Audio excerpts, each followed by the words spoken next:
સુરત શહેરના એક પ્રતિષ્ઠિત વિસ્તારમાં આવેલા એક બંગલામાં એક સુખી સંપન્ન કુટુંબ રહેતું હતું. આ કુટુંબમાં મોહનભાઈ પોતાના પત્ની રેણુકાબેન અને બાળકો સાથે રહેતા હતા. એમનો દીકરો આયુષ બહારગામ ગયો હતો. મોહનભાઈ ઓફિસે અને રેણુકાબેન મંદિરે જવા નીકળી ગયા હતા. વહુ લાવણ્ય અને દીકરી પ્રાચી ઘરે હતા. ઘરની અંદરના ડાઇનિંગ રૂમમાંથી પ્રાચી બોલી, ભાભી, એ ભાભી, મારું ટિફિન ન બનાવતા, પણ રોજ રોજ બહારનું. લાવણ્ય બોલી, પ્રાચી, કેન્ટીનમાં નાસ્તો કરવો એ મારો મોભો કહેવાય. તમારી કોલેજમાં કેન્ટીન હોય તો ખબર પડે ને. લાવણ્યએ શાંતિથી કહ્યું, સમજણ અને રિઝલ્ટને મહત્ત્વ આપો, નહીં તો પસ્તાવા સિવાય કંઈ હાથ નહીં લાગે. બસ આવું અપશુકનિયાળ જ બોલજો, મારું સારું જોઈ શકો તો નહીં, કહી પ્રાચી પગ પછાડતી જતી રહે છે. લાવણ્ય પ્રાચીના રૂમમાં જાય છે. ચાદર વ્યવસ્થિત કરી પુસ્તકો ગોઠવે છે. કચરો એકઠો કરીને કચરા ટોપલીમાં નાખે છે. પ્રાચીનો રૂમ વ્યવસ્થિત કરી નીચે આવે છે. પ્રાચીના મોબાઈલમાં રિંગ વાગે છે. ક્યારની વાગતી હશે? પ્રાચીનો રૂમ ઉપર હોય છે એટલે ત્યાંથી નીચે આવતા લાવણ્યને વાર લાગે છે. થોડીવાર પછી પાછી રિંગ આવતા લાવણ્ય મોબાઈલ ઉઠાવે છે. હેલો બોલે એ પહેલાં જ કોઈ છોકરો, હે બેબી, ઘરેથી નીકળી કે નહીં? જો આવતીકાલે સાંજે 9 વાગ્યે ગોલ્ડન ક્લબમાં જવાનું નક્કી કર્યું છે. 31મી ડિસેમ્બરની પાર્ટી. રાત્રે મોડા જ ઘરે આવીશું. લાવણ્ય કંઈ બોલે એ પહેલાં જ કોલ કટ થઈ જાય છે. ત્યાં તો પ્રાચી ધડાધડ ઘરની અંદર આવે છે.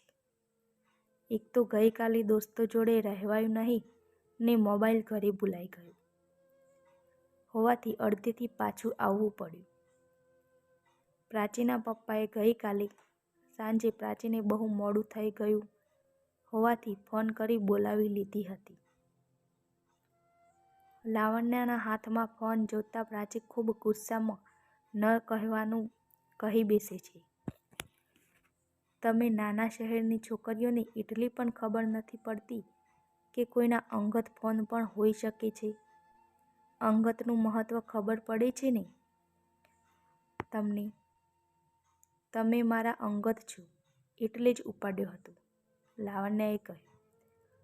પ્રાચીના કોલેજ ગયા પછી લાવણ્ય વિચારમાં પડી જાય છે. આ છોકરો કે જે પ્રાચીને બેબી કહીને બોલાવતો હતો, કોણ હશે એ? હું પ્રાચીનું ધ્યાન રાખીશ તો જ મારા મમ્મી પપ્પાનું ગૌરવ જળવાશે. ભલે પ્રાચી મારું અપમાન કરે, હું એને ધ્યાનમાં નહીં લઉં. અત્યારે કોઈને કંઈ કહીશ તો કોઈ માનશે નહીં. લાવણ્ય પોતાની જાત સાથે વાત કરી રસોઈમાં વ્યસ્ત થઈ જાય છે. ફોનની રિંગ વાગતી રહે છે. લાવણ્ય જૂની યાદોમાંથી બહાર આવતા પોતાનો મોબાઈલ ઉઠાવે છે. પ્રાચીનું નામ વાંચતા જ ખુશીથી ઉછળી પડે છે. સામે છેડે પ્રાચી વિદેશથી ભાભીને ફોન કરે છે. લાવણ્ય, હેલો, જય શ્રી કૃષ્ણ પ્રાચી. પ્રાચી, હાય ભાભી, તમે તો એવા જૂનવાણી રહ્યા. લાવણ્ય, તો આયુષ ઓફિસેથી જમવા આવે ત્યારે કહી દઉં ને કે 31મી ડિસેમ્બરની પાર્ટીમાં. પ્રાચી, અરે તમે તો સ્માર્ટ થઈ ગયા ને, બ્લેકમેલ કરતાં પણ શીખી ગયા. પણ મને ખબર છે તમે કોઈને કંઈ નહીં કહો. લાવણ્ય, હા, અમુક વાતો પર પડદો જ સારો. પ્રાચી, ભાભી, હું ભારત આવું છું પૂરા 5 વર્ષે. લાવણ્ય, સરસ સરસ. એકલા જ આવો છો કે વચ્ચેથી? પ્રાચી, ના, તમારી ભાણી કે ભાણું પણ સાથે આવે છે. હું મમ્મી બનવાની છું. લાવણ્ય, શું વાત કરો છો? ઓહ, મમ્મી તો ખુશીથી ગાંડા થઈ જશે. આયુષ તો કેટલા સમયથી આ સમાચારની રાહ જુએ છે. પપ્પાએ તો નક્કી કર્યું હતું કે પારું આવશે કે તરત નિવૃત્તિ જાહેર કરશે. હું તો ખૂબ ખૂબ ખુશ છું. તમે ટિકિટનો ફોટો મોકલી દો, અમે એરપોર્ટ આવી જઈશું. પ્રાચી: અરે, મારી વાત તો સાંભળો. મારા સાસુ સસરા પણ આવે છે, એટલે અમે પહેલાં એ ઘરે જઈશું. લાવણ્ય: સારું સારું, હું સ્વાગતની તૈયારી કરી લઉં. પ્રાચી: સારું ચાલો, બધાને સમાચાર આપી દેજો. હું ફોન રાખું છું. આવજો. જય શ્રી કૃષ્ણ ભાભી. લાવણ્ય: જય શ્રી કૃષ્ણ પ્રાચી. લાવણ્ય વળી પાછી 5 વર્ષ પહેલાંની પાર્ટીની યાદમાં સરી જાય છે. તે દિવસે ધડાધડ કરીને જતી રહેલી પ્રાચી સાંજે કોલેજથી આવીને લાવણ્ય પર રીતસર વરસી પડે છે. તમારે મારી વાતમાં કંઈ માથું મારવાની જરૂર નથી. હું મારું જોઈ લઈશ. તમારા સંસ્કારમાં પાર્ટી એટલે શું ખબર પણ છે તમને? સંકુચિત મગજ હોય એને એવું જ દેખાય. આવતીકાલે હું પાર્ટીમાં જઈશ જ. પ્રાચી રૂમમાં જતી રહી. લાવણ્ય રડી પડે છે. લાવણ્ય ઘરની આબરૂ માટે કંઈ બોલતી નથી. પાર્ટી ન કરીએ એટલે સભ્ય ન કહેવાય? પોતાનું ધ્યાન રાખવું એ સંકુચિત માનસ કહેવાય? મનમાં જ લાવણ્ય બોલે છે. ઈશ્વરને પ્રાર્થના કરે છે કે યોગ્ય રસ્તો બતાવજો. આ ઘરની આબરૂ સાચવજો. મને એમાં નિમિત્ત બનાવશો તો મારું કર્તવ્ય હું નિભાવીશ.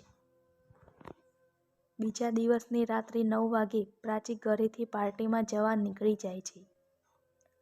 મમ્મી પપ્પા કોઈની ઘરે સત્યનારાયણની પૂજામાં ગયા હતા.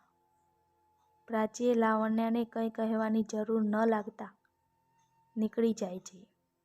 લાવણ્ય દુઃખી થતાં સોફામાં બેસી પડે છે. ગોલ્ડન ક્લબનું નામ તો ખબર જ હતી. લાવણ્ય 11:30 વાગ્યે ક્લબ પહોંચે છે. લાવણ્ય ક્લબમાં. લાવણ્યની નજર ક્લબમાં પ્રવેશતા બહુ જ ઘોંઘાટ અને શોરબકોરની વચ્ચે પ્રાચીને શોધે છે. લાવણ્યની કડકાઈભરી નજરનો સામનો કરવો મુશ્કેલ હોવાથી આગળ જવાની જગ્યા તરત થઈ જાય છે. સમગ્ર હોલમાં નજર ફેરવ્યા પછી ઉપર નજર કરે છે. ત્યાં રૂમમાં હિલચાલ જણાતા ફટાફટ ઉપરના માળ તરફ આગળ વધે છે. ઉપરના માળે રૂમની નજીક જતાં અંદરથી હે બેબીનો અવાજ આવે છે. લાવણ્ય અવાજ ઓળખી જાય છે. દરવાજો ખખડાવે છે. 4-5 વાર દરવાજો ખખડાવ્યા પછી દરવાજો ખુલે છે. અંદરથી દરવાજો ખોલનાર વિકી પ્રિયા સમજીને બોલે છે કે પ્રાચીને તો પૈસા માટે ફસાવી છે. હું તારો જ છું. તું જા, હું વિડીયો શૂટ કરીને આવું છું. રૂમમાં વિડીયો ચાલુ હતો. વિકીના દરવાજે બોલાયેલા શબ્દ રેકોર્ડ થઈ જાય છે. વિકી દરવાજો બંધ કરવા જાય છે ત્યાં જ સાઈડમાં સંતાયેલી લાવણ્ય અંદર ઘૂસી જાય છે. દારૂના નશામાં રહેલ વિકીને કરાટેથી બેભાન કરી દે છે. વિકી બેભાન થતાં પહેલાં લાવણ્યને જીન્સ અને ટોપમાં જુએ છે. લાવણ્ય પ્રાચીના મોં પર પાણીનો જગ ઢોળે છે. પ્રાચી થોડી સળવળે છે એટલે લાવણ્ય મહામુસીબતે પ્રાચીને ભાનમાં લાવે છે. પ્રાચીનું પર્સ લઈ પ્રાચીનો હાથ પકડી બહાર લઈ જાય છે. કંઈક યાદ આવતા પ્રાચીને રૂમમાં જ દિવાલના ટેકે છોડે છે. આમ તેમ નજર ફેરવી બેડની સામેની બાજુએ જુએ છે. જે જોઈને એ નજરમાં આવતા જ આંખોમાં ચમક આવી જાય છે. ફટાફટ એ વસ્તુને પર્સમાં મૂકી દે છે. પ્રાચીનો હાથ પકડી રૂમનો દરવાજો ખોલે છે. બંને ક્લબની બહાર આવે છે. લાવણ્ય નિરાંતનો શ્વાસ લઈ પ્રાચીને લઈને ઘરે આવે છે. ઘરે આવી લાવણ્ય પ્રાચીને એના રૂમમાં સુવડાવી દે છે. પોતે પણ ત્યાં જ સૂઈ જાય છે. નીચે થોડોક અવાજ થાય છે. લાવણ્ય સમજી જાય છે કે મમ્મી પપ્પા આવી ગયા. બીજે દિવસે સવારે લાવણ્ય નાસ્તો લઈને પ્રાચીના રૂમમાં આવે છે. ટીપોય પર નાસ્તો મૂકી રૂમના પડદા હટાવી રહી હોય છે ત્યાં જ પ્રાચી કહે છે, તમને ના પાડી હતી તોય તમે વચ્ચે પડ્યા.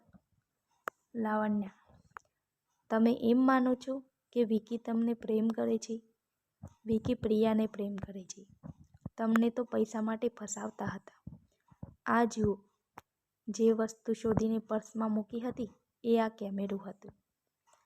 લાવણ્યા ફટાફટ વિડીયો ચાલુ કરે છે. વિકીનો અવાજ સાંભળ્યો.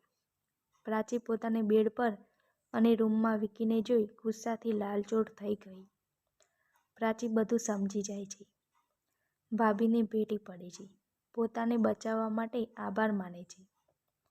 પ્રાચી: તમે તમારી સૂઝબૂછથી મને ત્યાંથી છોડાવી લાવ્યા.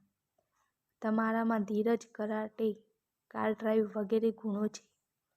હું ક્યારેય જોઈ જ ન શકી. તમે આધુનિક જ છો. મને વિકી દારૂ પીવડાવી ક્યારે રૂમમાં લઈ ગયો એ ખબર જ ન રહી.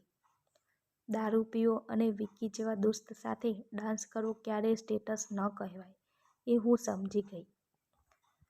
લાવણ્યા: તમે કોલેજ પૂરી કરી વિદેશ માસ્ટર કરવા જજો. ખૂબ સારી રીતે અભ્યાસ પૂરો કરજો. ભવિષ્યમાં જરૂર પડે તો ભણતર જ કામ આવે. એ સાથે ગણતર પણ હોવું જોઈએ. પ્રાચીની સગાઈ પ્રાચીના પપ્પાના મિત્રના દીકરા જોડે કરવાનું નક્કી કર્યું. કોલેજ માર્ચ-એપ્રિલમાં પૂરી થઈ ગઈ. એ પછી સગાઈ લગ્ન કરી પ્રાચી વિદેશ ગઈ. ત્યાં પ્રાચીએ માસ્ટર 2 વર્ષમાં પૂરું કરી લીધું હતું. આજે 5 વર્ષે પ્રાચી આવે છે એ યાદ આવતા જ લાવણ્યા ભૂતકાળમાંથી બહાર આવતા હસી પડે છે. લાવણ્યાને અવર્ણનીય આનંદ પોતાની નણંદનું જીવન બચાવ્યાનો હતો. મિત્રો, વિડીયો ગમ્યો હોય તો લાઈક કરજો, કોમેન્ટ કરજો, શેર કરજો અને પ્લીઝ ચેનલને જરૂરથી સબસ્ક્રાઈબ કરજો. આભાર.